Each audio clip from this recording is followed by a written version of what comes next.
Hi friends, మనం ఇప్పుడు అడవిలో దొరికే మొర్రి చెట్టు గురించి తెలుసుకుందాం ఫ్రెండ్స్. దీన్ని పెద్ద మొర్రి చెట్టు అని అంటాము. మనం విజువల్లో చూసేటి అన్నీ ఆ మొర్రి కాయలు గుత్తులు గుత్తులుగా ఉంటాయి. ఇవి ఆ చెట్టుని మనం కూడా గమనించవచ్చు. ఈ చెట్టు కొంచెం హైట్ పెరుగుతుంది. ఇవి పళ్ళు అయిన తర్వాత రెడ్గా అవుతాయి. ఈ పళ్ళు మాత్రం మనం రెగ్యులర్గా తినే మొర్రి పండ్లు ఏమో బ్లాక్గా ఉంటాయి.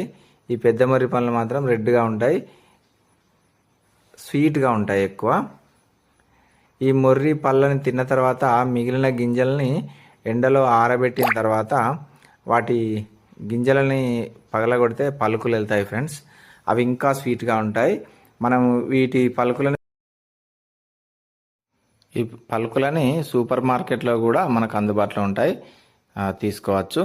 అవి స్వీట్ చేసుకునేటప్పుడు అవి మనం కిస్మిస్లు జీడిపప్పు ఏ విధంగా వేసుకుంటాం వీటిని కూడా అదే విధంగా స్వీట్లో వేసుకోవచ్చు. ఈ మొర్రి చెట్లు రెండు రకాలుగా ఉంటాయని చెప్పడం కోసమే ఈ వీడియో చేస్తున్నా ఫ్రెండ్స్. ఈ మనం విజువల్లో చూసే చెట్టుని పెద్ద మొర్రి అని అంటాము.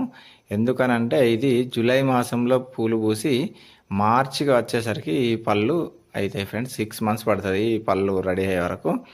మనం రెగ్యులర్గా అడవిలో దొరికే మొర్రి చెట్లని మాత్రం అవి ఫిబ్రవరిలో పూలు పూసి మార్చిలో పళ్ళు అవుతాయి.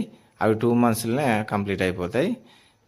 ఇవి మాత్రం 6 months పడతాయి. అందుకే పెద్ద మొర్రి అంటారు ఫ్రెండ్స్. బాయ్.